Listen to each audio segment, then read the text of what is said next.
Le Seigneur soit avec vous. Et avec votre esprit. Évangile de Jésus-Christ selon saint Luc. Gloire à toi, Seigneur. Après cela, parmi les disciples, le Seigneur en désigna encore 72 et les envoya 2 par 2 en avant de lui en toute ville et localité où lui-même allait se rendre. Il leur dit: la moisson est abondante, mais les ouvriers sont peu nombreux. Priez donc le maître de la moisson d'envoyer les ouvriers pour sa moisson. Allez, voici que je vous envoie comme des agneaux au milieu des loups. Ne portez ni bourse, ni sac, ni sandales, et ne saluez personne en chemin. Mais dans toute maison où vous entrerez, dites d'abord paix à cette maison. Et s'il y a un ami de la paix, votre paix ira se reposer sur lui, sinon elle reviendra sur vous. Rentrez, restez dans cette maison, mangeant et buvant ce que l'on vous sert, car l'ouvrier mérite son salaire. Ne passez pas de maison en maison. Dans toute ville où vous entrerez et où vous serez accueillis, mangez ce qui vous est présenté, guérissez les malades qui s'y trouvent et dites-leur: le royaume de Dieu s'est approché de vous. Acclamons la parole de Dieu. Louange à toi, Seigneur Jésus. Je vais d'abord dire pourquoi j'ai choisi ce texte-ci. Ça va maintenant? C'est un texte que j'aime beaucoup parce qu'il exprime bien ce qu'est la sollicitude. D'abord, remarquez que quand Jésus envoie ses disciples en mission, il les envoie dans la fragilité. Ne prenez ni sac, ni sandales, ni bourse. Il n'y a rien à faire, on entre dans une fragilité. Il n'y a pas de mission évangélique sans accepter une fragilité. On ne part pas en mission en montrant ses muscles, si vous voulez. On est fragile. Et c'est une chance pour la mission. Et puis, il dit, allez, et là où vous êtes, là où vous entrez, dites paix à cette maison. Que je trouve que c'est beau comme programme. Chaque fois qu'on rencontre quelqu'un, quel qu'il soit, dire d'abord paix à cette maison. Et s'il y a un homme ou une femme de paix qui reçoit cette invitation, eh bien, on entre dans la paix. Et on entre dans la convivialité. Manger, partager ce qu'on vous servira. La paix conduit à la convivialité. Et puis, il y a guérissez les malades. Ça, c'est le souci des autres, le souci de ceux qui souffrent. C'est l'aspect diaconie, diaconal, de service. Et puis, il y a annoncé, dites, le royaume de Dieu est arrivé. Et voilà, il y a un magnifique programme. On ne part pas avec la force, on va de maison en maison, on ne filtre pas les gens. On rencontre tout le monde, et toutes les personnes qu'on rencontre, on dit paix à vous. Et puis, on entre dans le service, guérissez les malades. Alors, Ignace Berten, dans son livre, dit ceci: la sollicitude trouve son origine dans le moment où on est touché au cœur par ce que les gens vivent et souffrent. La sollicitude est l'intelligence du cœur, elle est fondamentalement une empathie faite de bienveillance, d'admiration de ce qui est beau dans les personnes ou les événements, de compassion face à la souffrance vécue et d'indignation, de protestation face à ce qui méprise la dignité humaine. C'est ce que Ignace Berten dit dans son livre. Je vais reprendre ce thème-là, mais comme vous allez le voir, je vais, comme je l'ai dit tout à l'heure, je vais coupler le terme sollicitude avec celui de la grâce. La sollicitude, c'est un terme éthique, de comportement. La grâce, c'est un terme, ils sont très apparentés, mais la grâce, c'est plutôt un terme théologique, et anthropologique et théologique. Donc, mettre les deux ensemble, ça me paraît bien, ils s'éclairent mutuellement. La sollicitude et grâce, l'une ne va pas sans l'autre. On pourrait dire que la sollicitude, elle naît de la grâce. Et la sollicitude, elle conduit à la grâce. Le mot grâce signifie le bienfait. Qu'est-ce que c'est que la grâce? La grâce, c'est ce qui est reçu, c'est un bienfait qui est reçu ou donné gratuitement, sans qu'on ait à le produire. C'est gratuit. La grâce est gratuite, c'est le même mot d'ailleurs. Eh bien, je voudrais essayer d'exprimer dans cet exposé que je vais faire, c'est de montrer qu'il y a un donner, recevoir, rendre qui est gracieux entre les êtres humains. Un donner, recevoir, rendre qui est la grâce en acte. Quand on aime être en grâce avec quelqu'un, c'est être justement dans une relation gracieuse. Alors, j'aurai 3 temps dans mon propos. Le premier temps sera d'abord anthropologie, c'est-à-dire réfléchir à notre expérience humaine de grâce. Et puis, il y aura un second temps plus théologique, ou de réflexion chrétienne sur la grâce, et puis un troisième temps sur le travail de témoignage, la pastorale, qui est un témoignage justement de grâce et de sollicitude envers le monde. Donc, 3 points, une approche de l'expérience humaine, puis une approche théologique, et enfin une approche plus pastorale.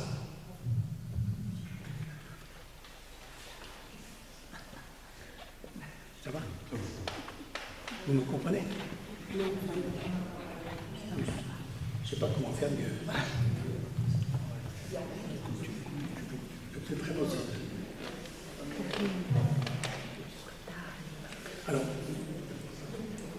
faisons d'abord une petite réflexion sur l'expérience humaine. Où affleure la grâce? Et où affleure dans l'expérience humaine la sollicitude? Je vous ferai remarquer que le mot grâce est un terme de la langue. On dit par exemple grâce à toi, grâce à ceci. Quand on dit ça, ça veut dire grâce à toi, j'ai pu réussir mon examen. Grâce à toi, j'ai pu faire ceci, j'ai pu faire cela. Vous voyez que le mot grâce renvoie à un bienfait qui vient de l'autre. L'autre m'a fait grâce de quelque chose. Et grâce à l'autre, j'ai obtenu quelque chose, non pas que j'ai produit. C'est ça, on ne produit pas la grâce. Elle est toujours donnée. La grâce, c'est le bienfait, aussi bien donné que rendu. C'est ça, la grâce. Et on sait combien il est important dans l'existence d'avoir au moins une personne dont on sait qu'on sera accueilli, aimé gratuitement, sans condition, sans le mériter. Je ne sais pas si... Moi, ça me touche très fort de dire ça. Est-ce que nous avons dans notre vie au moins une personne dont on sait qu'on sera accueilli, quoi qu'il en soit, quels que soient nos mérites? Mais je sais que je serai accueilli, je sais que je serai aimé, et je ne devrais pas payer. Ça, c'est une expérience, d'abord, heureuse. Ça met en joie de savoir ça. C'est une expérience heureuse et c'est une expérience déterminante dans l'existence. Au moins avoir une personne dont on sait qu'on est accueilli, quoi qu'il en coûte, quelles que soient les circonstances. Alors pour avancer un petit peu dans la réflexion, je me suis dit, mais réfléchissons un peu au terme de grâce dans le langage, parce que cela signifie là où la grâce émerge dans notre vie. Alors vous voyez, je vais citer quelques mots qui sont construits sur le mot grâce. Alors, il y a le mot grâce, qui signifie le bienfait, ce qui est donné gratuitement, sans compromis. La gratuité, ce qui est donné sans payer. La gratitude, c'est la reconnaissance pour la grâce qu'on a reçue. Savoir gré. Gré, ça veut dire consentement. C'est-à-dire, il y a un aspect de liberté là-dedans. Je vous serai gré, je vous serai reconnaissant. Mais dans le mot gré, il y a de bon gré, il y a l'aspect consentement, liberté. Il y a le mot gracier. Gracier, c'est pardonner. C'est lever une dette. C'est faire grâce de. C'est pardonner. Vous avez aussi faire grâce, lever la dette. Alors, d'autres mots encore. Agréable, c'est les mêmes racines que grâce. La grâce est agréable, c'est-à-dire elle est liée à un aspect de plaisir, de contentement, de bonheur. La grâce met en joie. Agréable. Gratifier.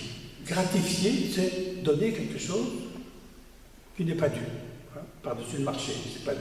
Je vous gratifie. Un autre mot encore, gracieux. Gracieux, c'est un aspect de beauté, là. De beauté, c'est gracieux. Alors, on peut dire un mouvement gracieux, alors c'est le mouvement, c'est esthétique. Mais ça peut être aussi une action gracieuse, alors c'est plus alors moral, c'est une attitude morale. Donc il y a des gestes gracieux et il y a des formes gracieuses.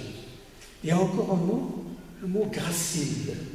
Ça rejoint ce que je disais tout à l'heure à propos de la fragilité. Ne partez sans sac, sans réserve. Gracile, c'est la fragilité. C'est en dehors de la force. Gracile, c'est être sorti de la violence. Donc, quand on voit tous ces mots-là, ça indique le champ de la grâce dans notre vie. Mais il est énorme. C'est tout ce qui conjoint la gratuité, le plaisir, la liberté, la beauté, le bonheur, le pardon, la vulnérabilité. Tout ça, c'est l'opposé de la violence. Mais faisons un pas de plus. La grâce, ou le don, ou le bienfait, il faut bien nous rendre compte qu'il nous précède dans la vie. On est toujours précédé par la grâce. On est toujours précédé par le don. On reçoit la vie. Vos parents vous ont donné la vie. Vos parents vous ont éduqué. Vous avez eu des maîtres, des instituteurs, des professeurs qui vous ont construit. C'est formidable. Tout ce par quoi on est construit. Nous avons des multitudes de Samaritains dans notre vie. On est construit par les Samaritains qui ont veillé sur nous. Et dans la parabole des Samaritains, on dit « aime ton prochain ». Ça veut dire en fait, aime celui qui s'est fait proche, aime celui qui s'est fait proche de toi et fais comme lui. C'est ça dans la parabole du bon Samaritain, c'est cela. C'est aimer les Samaritains de nos vies, qui nous ont aidés à vivre, qui nous ont élevés, et faire de même. C'est-à-dire rendre aux autres ce qu'on a soi-même reçu. Et vous voyez que dans cette optique, ce qui est fondamental dans la vie, c'est la grâce, c'est la sollicitude, c'est le don. Le don qui nous précède toujours. Je ne sais pas si vous connaissez, il y a un sociologue célèbre qui s'appelle Marcel Mauss, qui a écrit un livre sur le don, déjà un livre ancien. Mais son idée, c'est que le fondement de la société, c'est le don. Sans don, il n'y a pas de société. Alors dans les sociétés marchandes comme la nôtre, on croit que c'est l'argent qui est le premier. En fait, ce qu'il dit, c'est que cet aspect, cette donation, où se donner, recevoir, rendre, est constitutif de notre existence humaine. C'est ça qui nous fait sujet pour d'autres sujets. Si vous rencontrez quelqu'un que vous connaissez et que vous le nommez par son prénom, c'est qu'il y a eu du don entre vous. Et le don fait qu'on est quelqu'un pour quelqu'un.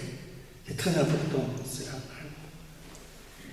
Et dans la société, ce don est premier. Se donner, recevoir, rendre, il est premier en fait.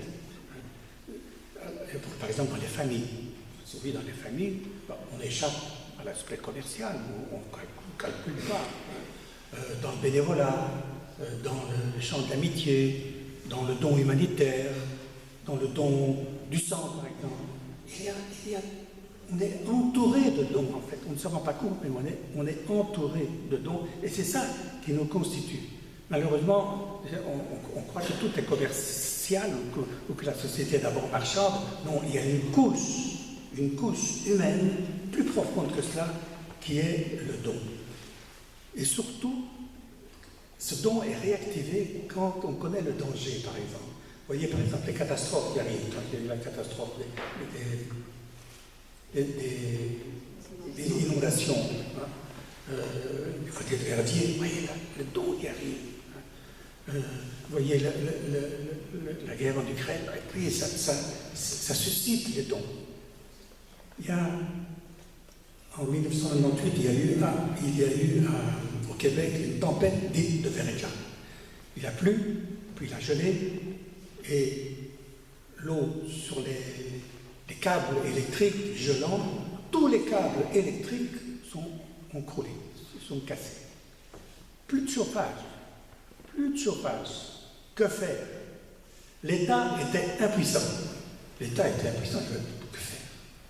Le marché aussi, le commerce aussi. Qu'est-ce qu'on aurait pu faire? Mettre du bois en commerce? Et alors, si on mettait le bois en commerce, ben, il y aurait une pénurie de bois et le prix du bois aurait flambé.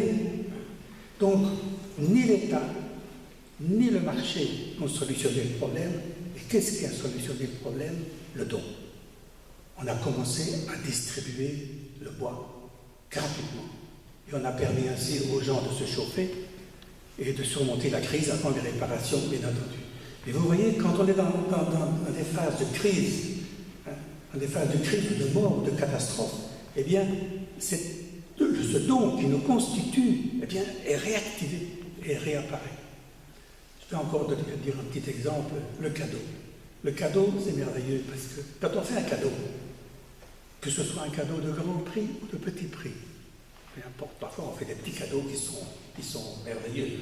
Ou bien on fait des grands cadeaux parce qu'on veut y mettre, on veut dire que ça a du prix. Bon, qu'il soit que le cadeau soit coûteux ou pas, peu importe, mais il dit quelque chose de précieux. Alors quand on reçoit un cadeau, qu'est-ce qu'on dit? Ah, il ne fallait pas. Et qu'est-ce que l'autre répond? Ce n'est rien. C'est un langage où on entend ça. Hein?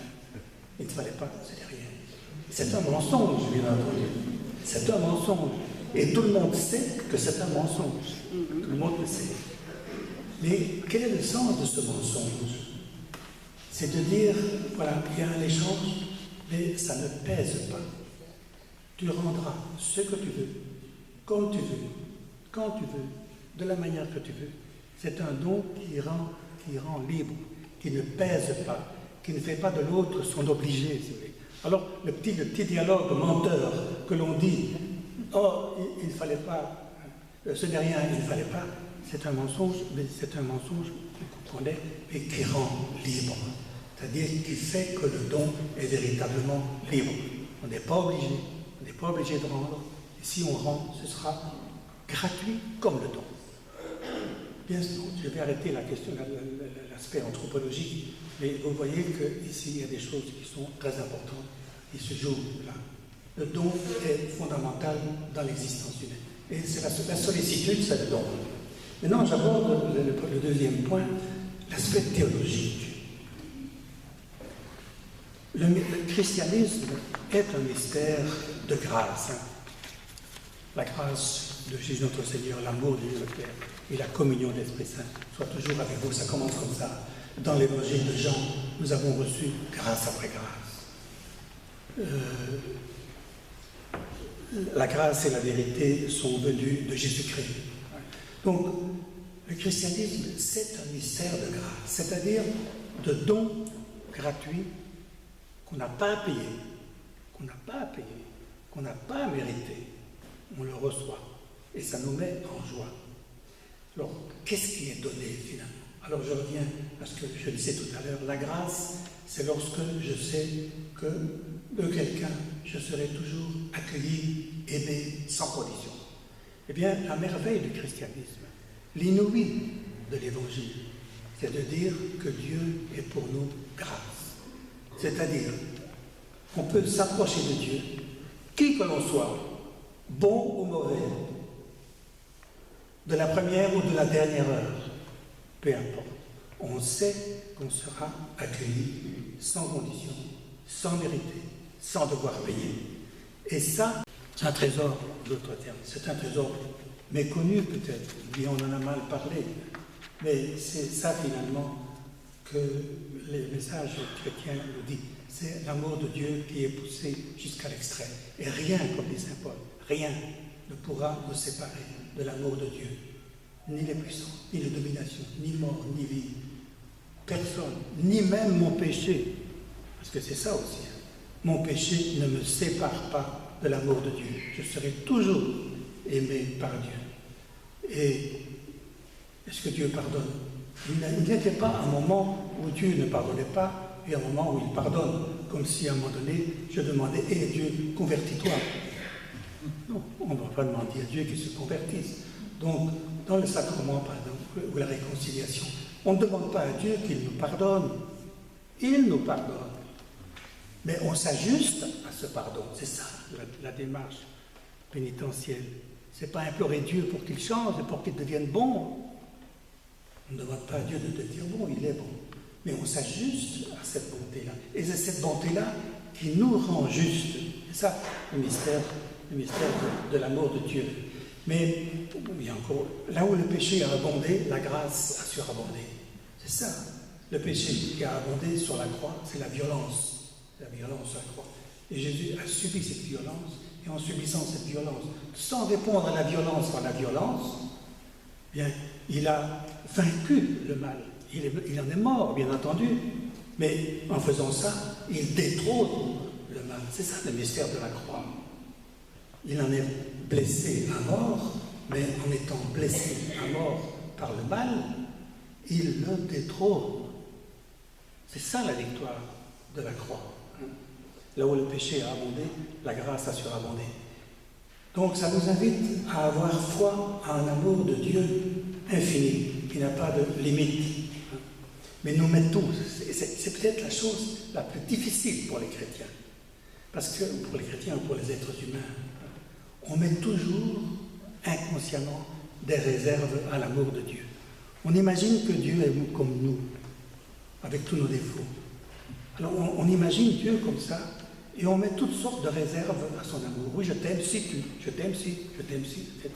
Et on met des réserves, et à ce moment-là, on passe à côté de l'infini de l'amour de Dieu. Et cet amour de Dieu, il nous donne, c'est la grâce. Et nous recevons de cette grâce, comme dit Saint Jean, dans le premier chapitre de Saint Jean, de sa plénitude, nous avons reçu grâce après grâce. C'est l'abondance de la grâce. Alors, abondance de la grâce, il y a la grâce d'abord de la création. La grâce de la création, c'est la grâce de la vie qu'on reçoit. Remarquez que dans la Bible, la première parole que Dieu dit à l'humanité, la première parole dans la Bible, c'est « Voici que je vous donne ». C'est la première parole. Si vous lisez la Bible, la Genèse, c'est la première parole que Dieu adresse à l'humanité. Voici que je vous donne. Donc le don est constitutif de notre vie. Nous recevons la vie. C'est la grâce de la création. Alors, c'est une première grâce, pourrait-on dire. Mais à partir de cette grâce, va se déployer toutes sortes d'autres grâces, parce que la création n'est pas achevée, en fait. Nous croyons souvent que, quand on dit création, on regarde en arrière. Et on dit Dieu a créé. Mais non, Dieu n'a pas créé.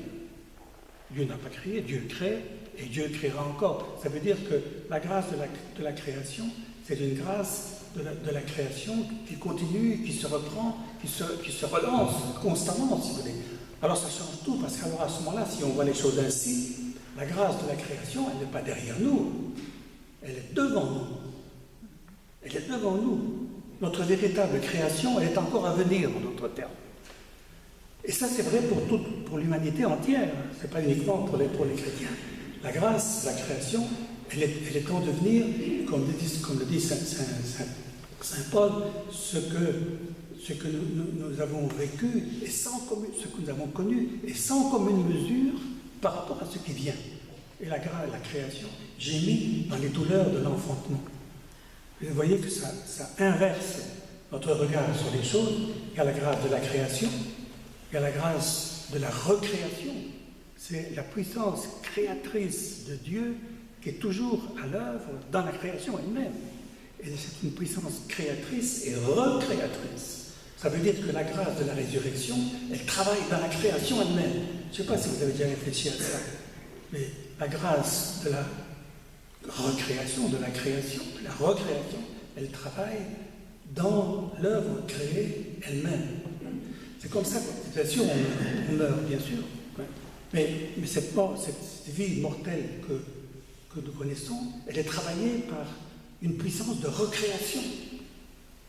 En d'autres termes, si Dieu nous a suscités à la vie, pourquoi serait-il incapable de nous ressusciter? Parce que la force de création demeure à l'intérieur de notre vie.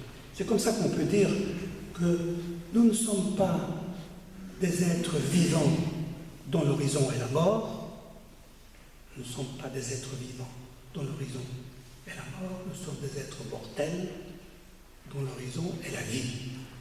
Et vous voyez, si on prend les choses comme ça, c'est comme un bateau. On inverse complètement les choses.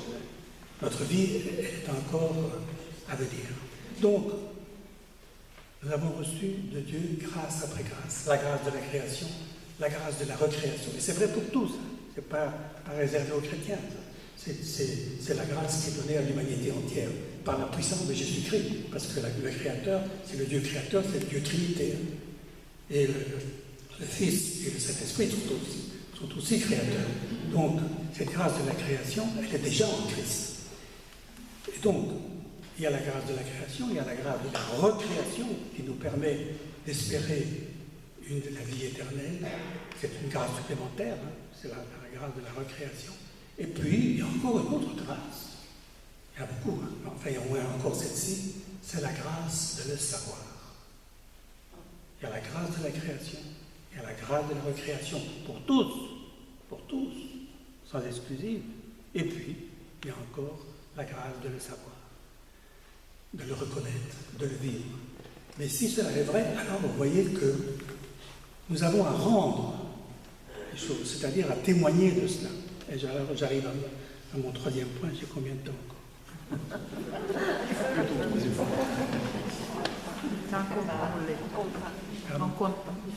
Alors, c'est, comme j'ai dit, la grâce de le savoir. Il y a la grâce de la création, la grâce de la recréation. Donc il y a ce mouvement comme ça qui monte vers la vie, vers une création qui est encore à venir, et qui sera une recréation ou une résurrection, si vous voulez, les mots sont semblables. Mais la foi, c'est croire cela. Mais la grâce de croire cela nous invite à en témoigner. Et donc, ça, c'est mon troisième point dans lequel je voudrais entrer maintenant. C'est témoigner de la grâce de Dieu, c'est une sollicitude à l'égard du monde. C'est aimer le monde. Alors, l'évangélisation, c'est ça. C'est rendre témoignage à la grâce de Dieu et c'est en même temps une sollicitude pour le monde, un souci du monde, un amour du monde. Cette évangélisation, je la diviserai en 4 temps, si vous voulez. Au matin de Pâques, quand les femmes rencontrent au tombeau les anges, qu'est-ce que les anges disent? Il n'est pas ici, vous le trouverez en Galilée. Allez en Galilée, c'est là que vous le trouverez. Ça, je pense que c'est fondamental dans l'évangélisation. Nous n'avons pas à apporter au monde ce que nous avons en poche. Nous n'avons pas le Christ en poche. On n'apporte pas aux autres ce qu'ils n'ont pas. Mais on est invité à reconnaître dans les autres, dans le monde, la présence du ressuscité. Vous voyez que c'est très différent. Autrement, on arrive, alors on se muscle, et puis nous avons la vérité, on vous l'apporte. Non, c'est pas ça. Il s'agit de discerner dans la vie des gens, la puissance du ressuscité qui est là. Et ça suppose une grande humilité, d'écoute d'abord. Et je dirais alors, la première sollicitude à avoir à l'égard du monde, c'est la sollicitude de l'écoute. Écoutez vraiment les gens. Quand vous rencontrez des gens, ne partez pas d'abord en disant je vais dire ceci, je vais dire ça, je vais dire ma vérité, mais d'abord écoutez et apprendre des gens. Jésus avait cette capacité extraordinaire d'apprendre des gens et d'admirer les gens. Je me dis la béatitude, Jésus dit heureux les pauvres, heureux les doux, heureux les miséricordieux, heureux les artisans de paix. Où a-t-il appris cela? Je dirais en regardant les gens. En regardant les gens vivre. Et il a vu que les gens doux, miséricordieux, artisans de paix, il dit, bah ça c'est le royaume de Dieu, c'est le royaume de mon Père. Mais il a appris ça, je pense, en lisant dans la vie des gens. Et en reconnaissant, nous avons ce que nous avons à faire quand on évangélise, c'est de reconnaître la sainteté ordinaire des gens. C'est vrai qu'il y a des violences terribles dans le monde. On en voit encore maintenant. Là, vous savez, en Ukraine, des violences qu'on n'imagine pas. C'est terrible. Mais en même temps, quand on regarde la vie, il y a là où le péché a abondé, la grâce a surabondé. C'est-à-dire qu'il y a des comportements humains qui sont héroïques, qui aiment jusqu'au bout, Et il faut miser sur cette capacité d'aimer que les êtres humains manifestent quand ils pratiquent les béatitudes. Alors je dirais, la première attitude évangélisatrice, c'est de reconnaître les signes du royaume de Dieu présents dans la vie des gens. Comment est-ce que les gens pratiquent les béatitudes? Le pape François, il dit reconnaître la sainteté ordinaire des gens. C'est vrai que quand on regardez autour de vous, et vous voyez bien entendu des comportements qu'on peut dire saints, qui traduisent la présence du royaume de Dieu au cœur de l'être humain. Il n'y a pas d'évangélisation sans cela. En d'autres termes, on est évangélisé d'abord par ceux qu'on entend évangéliser. On est évangélisé par ceux que l'on souhaite évangéliser. C'est eux qui nous apprennent l'évangile. On a à apprendre l'évangile en regardant les gens. Alors, on découvre le royaume de Dieu présent dans le monde, dans la vie des gens.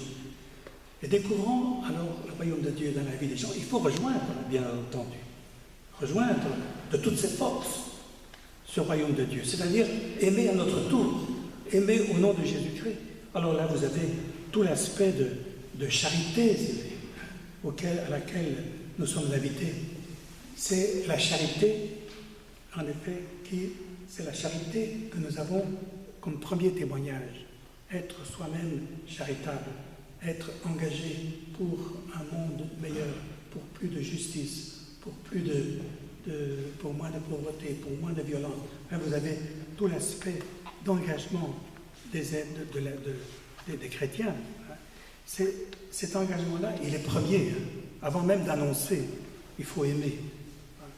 Donc, notre premier devoir, c'est d'aimer. Le premier ordre, vous savez qu'on dit, il y a les diacres, puis il y a les prêtres. Le premier ordre, c'est la diaconie. Ça veut dire que l'Église tout entière est ordonnée d'abord à la diaconie, au service. L'Église est faite pour servir. Paul VI disait ça à la fin du Concile. L'Église s'est proclamée et s'est montrée servante de l'humanité. C'est l'aspect diaconie. On ne commence pas par être évêque. L'évêque commence par être diacre, autre terme. Ça veut dire que son ministère d'évêque, il est d'abord un ministère de service. Et servir, l'Église est faite pour servir, et servir, c'est la charité. Il ne faut pas oublier que la charité, elle commence dans les corps. Elle commence par les corps.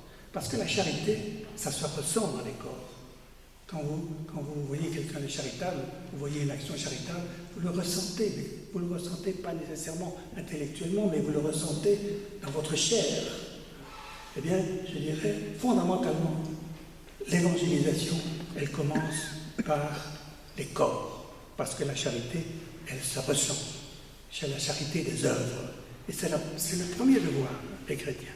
C'est la charité des œuvres. Et l'évangélisation ne commence pas, commence par les corps. La charité se ressent dans les corps. Et puis après, donc, d'abord écouter. Le premier temps d'évangélisation, écouter. Deuxième temps, être soi-même charitable. Entrer dans la charité. Charité, d'ailleurs, vous savez, c'est le même mot que grâce. En grec, le mot grâce se traduit par charis, que vous trouvez dans charité, que vous trouvez dans l'Eucharistie, que vous trouvez dans le charisme. Donc tous ces mots sont apparentés finalement. Grâce, charité, c'est le même mot. Eucharistie, c'est le même mot. Le mot, on pourrait dire aussi, donc c'est la sollicitude. Et puis, ayant de la charité envers autrui, il y a une charité supplémentaire à laquelle on est appelé, c'est l'annonce. Justement, c'est l'annonce. L'annonce de la bonne nouvelle, mais l'annonce de la bonne nouvelle, il faut bien se rendre compte de ça. C'est d'abord un acte de charité. Je ne sais pas si vous avez déjà réfléchi à ça, mais annoncer la bonne nouvelle, c'est un acte de charité envers ceux à qui vous adressez. Annoncer la bonne nouvelle, d'abord, c'est respecter le droit de quelqu'un de l'entendre. Mais non seulement respecter le droit de quelqu'un de l'entendre, mais annoncer la bonne nouvelle de l'Évangile, c'est permettre à l'autre de découvrir un trésor. Et permettre à l'autre de découvrir un trésor et d'en être heureux, c'est la charité qui nous pousse à annoncer l'Évangile. Il ne faut pas oublier ça, c'est la charité. La charité nous presse à évangéliser. C'est par amour des autres qu'on évangélise. Vous rappelez la parole de Saint Jean, ce que nous avons vu du Verbe de vie, ce que nous avons touché du Verbe de vie, nous vous l'annonçons. Nous vous l'annonçons, pourquoi? Pour que vous soyez en communion avec nous, c'est la charité, et que votre joie soit remplie. Donc, qu'est-ce qui nous pousse à évangéliser? C'est de rendre ce que nous avons reçu nous-mêmes, de témoigner de cela, et de rendre possible pour d'autres. Parce que c'est un don excessivement précieux, évidemment. Savoir, comme je l'ai dit, que nous avons en Dieu quelqu'un qui nous aime de manière inconditionnelle, qui nous accepte dans toutes les conditions, sans qu'on paye, c'est évidemment un cadeau fantastique, c'est le trésor caché dans un champ. Oh, on peut vivre sans. On peut vivre sans. Et Dieu permet que l'on vive sans, d'ailleurs. Mais c'est comme quand vous êtes sous les nuages. Vous êtes sous les nuages, mais vous bénéficiez quand même de la lumière du soleil. Donc on peut vivre sans le soleil. Mais supposez qu'à un moment donné, les nuages s'ouvrent et le soleil apparaît, alors tout est transformé. Eh bien ça, c'est le trésor caché dans un champ. La foi, elle n'est pas nécessaire pour être sauvé. Je vais y revenir. La foi n'est pas nécessaire pour être sauvé. Dieu peut sauver sans ça. Mais savoir que Dieu nous aime, savoir que Dieu sauve, ça nous dilate et ça nous fait entrer dans une expérience où on a la grâce de vivre, de reconnaître quelque chose qui est précieux. Ça n'est pas réservé aux chrétiens. La foi c'est les chrétiens qui la vivent. Mais la foi n'est pas une condition pour être sauvé. Saint Paul VI le dit très clairement, Dieu peut sauver, même si nous n'annonçons pas l'Évangile, Dieu peut sauver. Ça veut dire que le salut, il est offert à tout le monde. Mais nous le disons, nous en témoignons. Alors, c'est comme ça qu'on peut dire, il y a des gens qui sont sauvés, beaucoup de gens qui sont sauvés par des voies qu'on peut dire extraordinaires. Alors, extraordinaire, ça ne veut pas dire exceptionnel, mais ça veut dire en dehors de l'ordre de l'Église et des sacrements. Il y a des voies extraordinaires du salut. Et il y a des voies extraordinaires du salut pour des gens qui n'appartiennent pas à l'Église, qui ne sont pas croyants, mais qui sont sauvés comme par la miséricorde. Et puis des voies ordinaires. Ça, la voie ordinaire, c'est la voie par les sacrements. Mais ce n'est pas... En d'autres termes, nous annonçons l'Évangile sans nous le réserver. On annonce le salut sans nous le réserver. On annonce le salut pour tous, comme une bonne nouvelle pour tous. Ou en d'autres termes encore, si vous voulez retenir cette formule-là, bon, elle me parle beaucoup. Si nous annonçons l'Évangile, ce n'est pas pour que le monde soit sauvé, mais parce que le monde est sauvé. Je ne sais pas si vous voyez la différence, mais c'est énorme. Nous n'annonçons pas l'Évangile pour que l'autre soit sauvé. Dieu peut sauver sans moi. Dieu peut sauver par miséricorde, simplement. Mais si nous annonçons l'Évangile, c'est parce que le monde est sauvé. C'est pour la joie et pour la communion. Voilà, je vais terminer par un dernier point, peut-être. Il y a ce service de l'annonce, et il y a aussi ce qu'on pourrait appeler la sollicitude catéchétique. Je terminerai par là. La sollicitude catéchétique, c'est être soucieux de ceux qui, étant touchés par les messages évangéliques, veulent faire un pas vers l'Évangile. Il faut pouvoir les accompagner. On ne naît pas chrétien, surtout aujourd'hui. On ne naît pas chrétien, on le devient. Mais pour cela, il faut des gens qui acceptent d'accompagner. Et aujourd'hui, vous le voyez bien d'ailleurs, toute la catéchèse ou la transmission de la foi, elle dépend de communautés vivantes, de communautés fraternelles qui offrent à ceux qui le souhaitent, à ceux et celles qui le souhaitent, qui offrent un chemin d'initiation. L'initiation, il y a un aspect de début et un aspect d'itinéraire. Eh bien, la catéchèse, c'est offrir à ceux et celles qui le souhaitent un chemin d'accompagnement dans la foi pour leur bonheur, pour leur joie. Voilà, je vais terminer ici. Merci pour votre bonne attention. Seigneur, nous te confions tous ceux qui souffrent dans leur corps, dans leur cœur, dans leur âme, qui gardent foi et espérance en Jésus-Christ, qui est venu embraser notre condition humaine et la souffrance des hommes, qu'à travers le mystère de la croix, ta sollicitude et ta grâce viennent apaiser leur douleur et les établir dans la paix. Seigneur, nous te prions.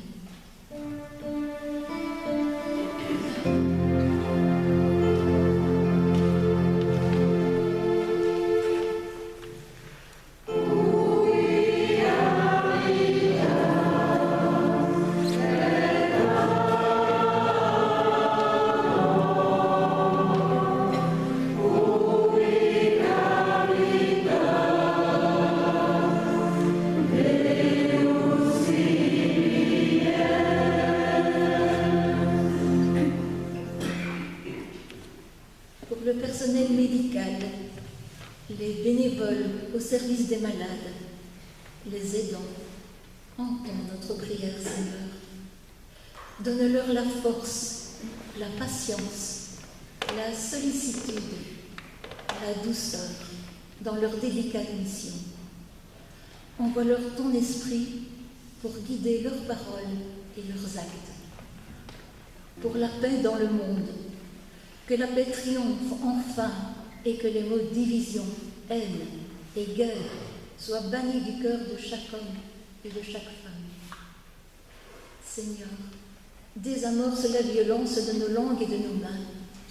Renouvelle nos cœurs et nos esprits afin que le mot qui nous rassemble toujours soit frère et que notre mode de vie soit toujours celui de la paix et de la fraternité. Prions le Seigneur.